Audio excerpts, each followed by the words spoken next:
नमस्कार, स्वागत है आपका फील्ड स्टडी मंत्रा यूट्यूब चैनल पे। साथियों, यूपी SSC लेखपाल भर्ती परीक्षा, अब देखो आपका जो फर्स्ट फेज़ है वो ख़त्म हो चुका है। वो 20 अक्टूबर तक था और 20 अक्टूबर के बाद अब स्टार्टिंग होगी डीबी की, वो होगी 1 नवंबर को। ठीक है, आप सबको मालूम है, आप डीबी करा रहे हो तो आप सबको मालूम है। अब देखो साथियों, सबसे बड़ा मुद्दा यही है कि एक दिन मैंने और भी बताया था आपको कि जो ईमानदार हैं उनकी बेचारों की नौकरी नहीं लग पा रही और जो बेईमान हैं उनको नौकरी ले जा रहे हैं। और इसी संदर्भ में मैं आपसे बात करूंगा लेखपाल में जो 15,000 संदिग्ध अभ्यर्थी थे, उनको उन अभ्यर्थियों में से कितने पकड़े गए। ये तो बात हकीकत है कि 15,000 के 15,000 संदिग्ध नहीं थे। संदिग्ध का मतलब अलग होता है, लेकिन हाँ 2,500 से 3,000 लोग जरूर थे जिन्होंने किसी नकल माफिया के द्वारा या किसी गड़बड़ सड़बड़ के द्वारा 10-20 लाख रुपए देकर इसमें एंट्री मारी थी और वो लोग सक्षम होते दिखाई दे रहे हैं। और STF, जैसे हम कहें कि लेखपाल STF में सचिव जी ने ये कहा था कि एक भी व्यक्ति इस प्रकार का नहीं जाएगा इस बार, क्योंकि मेरे रहते हुए एक भी व्यक्ति की जॉब नहीं लगेगी जो संदिग्ध है। लेकिन ऐसा सिर्फ हवाई बातें रह गई और STF ने अपना काम मुझे नहीं लग रहा बखूबी किया है, क्योंकि 15,000 तो छोड़ दीजिए। एक शुरुआत की बात करें कि 19 सितंबर को जब डीबी स्टार्ट हुआ था उस टाइम पे 5 लोग पकड़े गए थे। उसके बाद कोई भी ऐसी रिपोर्ट नहीं आई कि जिसमें ऐसा लग रहा हो कि हाँ कोई व्यक्ति पकड़ा जा रहा है। तो कोई भी व्यक्ति नहीं पकड़ा गया STF के द्वारा और किसी भी संदिग्ध को ऐसा नहीं बाहर किया गया हो। और जिसने मतलब अच्छे खासे रुपए देकर या कैसे भी लंपट धंपट से जैसा भी किया होगा, वो सारा का सारा वो दंग वंग करके आदमी अंदर घुस गया है और उसने डीबी भी करा लिया, उसको कोई समस्या नहीं हुई। और शुरुआत में जब डीबी का जो शेड्यूल जारी हुआ था उसमें आपको मालूम है 22 लोगों को डिबार किया गया था और वही 22 लोग डिबार हुए हैं, अदरवाइज कोई भी डिबार नहीं किया गया है। ठीक है साथियों, तो ये 15,000 जो संदिग्ध थे वो सिर्फ हवाई बातें रह गई, इसमें कुछ भी नहीं हुआ। अब बहुत सारे लोग ये कहते हैं कि साथी हम तो मतलब डीबी स्किप कराया तो हमारा बेकार गया। नहीं, आपका डीबी स्किप कराना बेकार नहीं जाएगा और आपकी मेहनत शायद रंग लाए। मैं कह रहा हूँ शायद, ठीक है, मैं 100% आप श्योर नहीं हूँ, क्योंकि ये जो 15,000 संदिग्ध वाली बात थी, 2-2,500 संदिग्ध थे बिल्कुल निश्चित तौर पर। अगर 2-2,500 की लिस्ट STF के पास थी तो STF ने क्या किया? सीधी बात यह है, STF कुछ नहीं करती है, सिर्फ लीपापोती हुई है, काम में कुछ नहीं हुआ है। और अगर आयोग चाहता तो एक भी संदिग्ध अंदर नहीं जा सकता था, ये तो आप भी जानते हो और हम भी जानते हैं।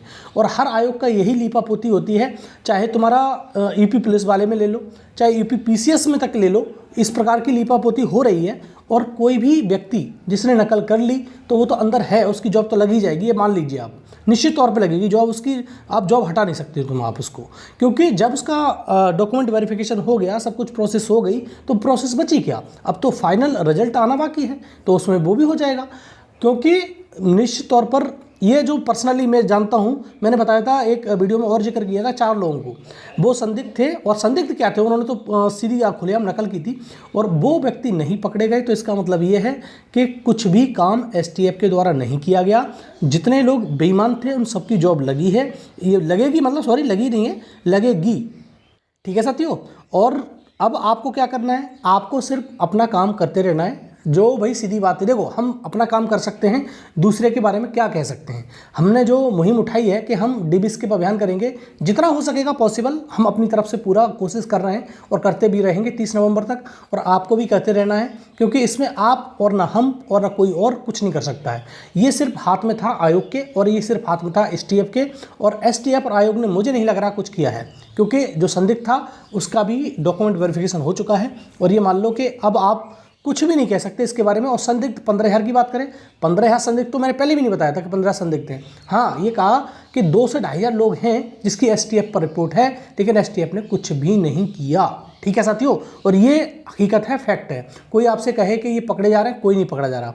ठीक है, क्योंकि वही शुरुआत में 5 लड़के पकड़े गए थे, उनको बाद में छोड़ दी भी गया होगा, मुझे ऐसा लग रहा है, लेकिन और कोई भी कैसी रिपोर्ट नहीं आई जिसमें पकड़े गए हों। ठीक, ये हो गया। अब देखो एक हमारा, अब डीबी स्किप पे बात कर लेते हैं। 22 दिन गुजर चुके हैं। 22 दिन में जो 700 के हिसाब से लगाओगे तो अच्छा खासा अभी लोगों का डीबी हो चुका है।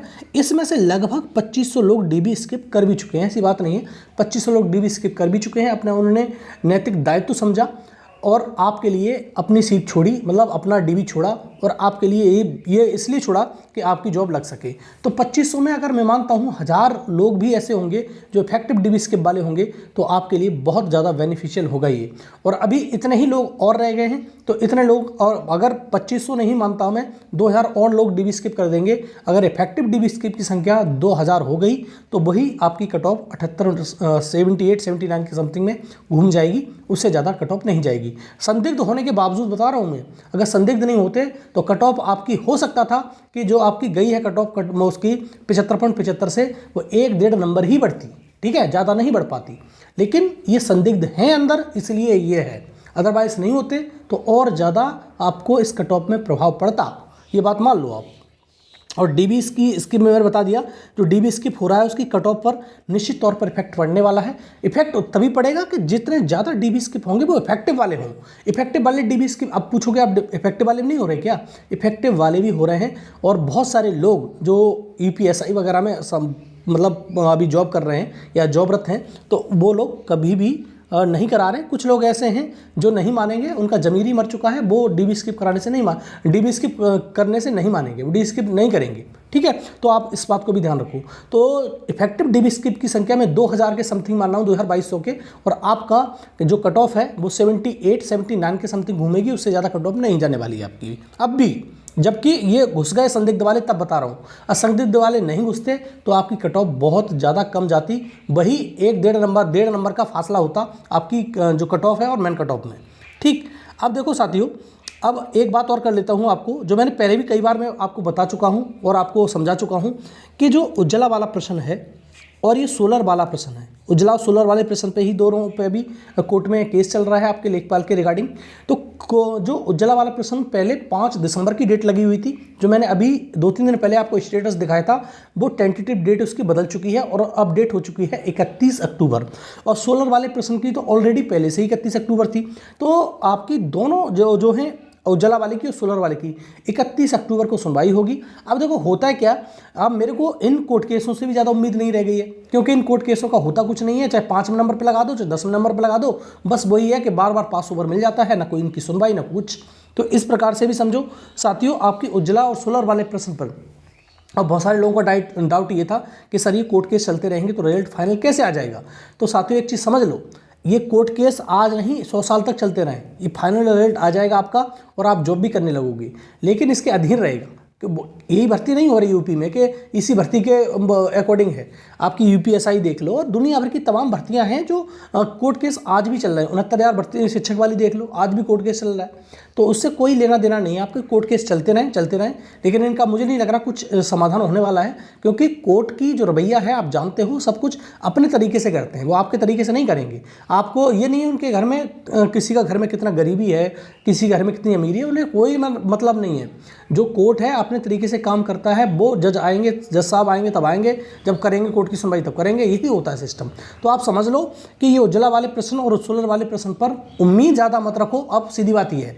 दूसरा, अब ये भी उम्मीद मत रखो इसके चक्कर में रिजल्ट रुकेगा, बिल्कुल भी रिजल्ट नहीं रुकने वाला है और आपका रिजल्ट फाइनल दिसंबर में लास्ट में आ जाएगा। जो मैंने लिखा है नीचे, आपका जो रिजल्ट है फाइनल का दिसंबर में आने की उम्मीद नहीं है, 100% बिल्कुल संभावना बता रहा हूँ कि आपका रिजल्ट छप जाएगा दिसंबर लास्ट के एंड में, आपको रिजल्ट मिल जाएगा फाइनल इसका।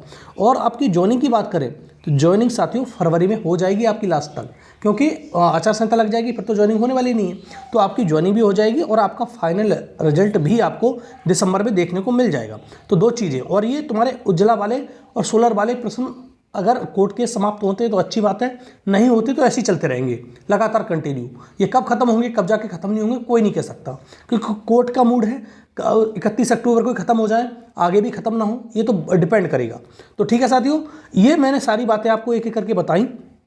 और ये साथी मान लो कि 15 संदिग्ध में से जो 2-2.5 संदिग्ध थे जो बिल्कुल टारगेट पे थे, जो एकदम पकड़े जाने थे, वो एक भी नहीं पकड़ा गया, ये बात मान लो। 5 शुरुआत में पकड़े गए थे, उनका क्या हुआ ये भी पता नहीं किसी के बारे में, तो कोई भी पकड़ा नहीं गया। वो संदिग्ध थे, वो अंदर घुस गए, डीबी हो रहा है उनका, कोई समस्या उनको नहीं हो रही। इसका सीधा सीधा मतलब है कि शासन और प्रशासन दोनों ही इन चीज़ों में लिप्त हैं, इसी चक्कर में कुछ नहीं कर पाते। और यही होता है हर भर्ती में, यही होता है। और कट ऑफ देखो, ईमानदार व्यक्ति क्या करता है, मेहनत करता है, 3-3, 4-4 साल मेहनत कर रहा है, उसके घर वालों के, पड़ोस वालों के, गांव वालों के, शहर वालों के ताने सुन रहा है, लेकिन वो हर बार अगली भर्ती का इंतजार करता रहता है बेचारा कि अगली भर्ती आएगी तब कर लूँगा। तो बेचारा करे क्या? या तो बहुत हाई फाई हो जाता है तब उसकी जॉब लग जाती है, और जो मिडिल में रहता है बीच में और आसपास कट ऑफ के, वो बेचारा यहीं मारा जाता है, वो कुछ नहीं कर पाता। ठीक है, उसकी गलती नहीं है, वो ईमानदारी से मेहनत कर रहा है और इतने नंबर आते हैं ईमानदारी से। और हकीकत बात यह है कि 100 नंबर का पेपर है, आपका 100 नंबर का लेखपाल का पेपर था और आपको नेगेटिव मार्किंग थी, तो आपको कौन सा व्यक्ति इस दुनिया में पैदा हुआ है कि 100 में से 100 नंबर ले आएगा, 100 में से 95 नंबर ले आएगा? भैया अगर रिस्क भी लोगे ना तब भी आपको 10-5 नंबर तो 10-5 क्वेश्चन गलत हो ही जाएंगे। और ऐसा कोई दुनिया में व्यक्ति पैदा नहीं हुआ है, आइंस्टाइन न्यूटन नहीं हो आपके 100 में से 100 मारोगे और 100 में से 95 सही हो जाएंगे आपके, ये आप भी सोचो। ठीक है, तो आप सोच सकते हो कि ऐसे इतना कट ऑफ कैसे हाई चली जाती है। कट ऑफ हाई जाने का एक ही कारण है कि ये लोग खुद से, अंदर से, बाहर से, किसी प्रकार से बच्चों को एंट्री दिलवा देते हैं। ठीक है, और यही हो रहा है, और इसी के चक्कर में ईमानदार व्यक्ति बेचारा पिच रहा है हर बार, चाहे यूपीएसआई हो, चाहे तुम्हारा शिक्षक भर्ती हो, चाहे कोई भी भर्ती निकल रही हो, सारी भर्तियों में यही हो रहा है। ठीक है साथियों, तो आप ज़्यादा समझदार हो, आप समझ चुके हो कि क्या कहना चाह रहा हूँ मैं। लेकिन वही है, आप अपनी मेहनत करते रहिए, डीबी स्किप कराते रहिए, आपको इसका फल जरूर मिलेगा। इतने अंदर होने के बावजूद भी बता रहा हूँ मैं, इतने अंदर हो गए, इसके बावजूद भी आपको इसका फल मिलेगा और आपकी कट ऑफ 78 से 79 के समथिंग में घूमेगी।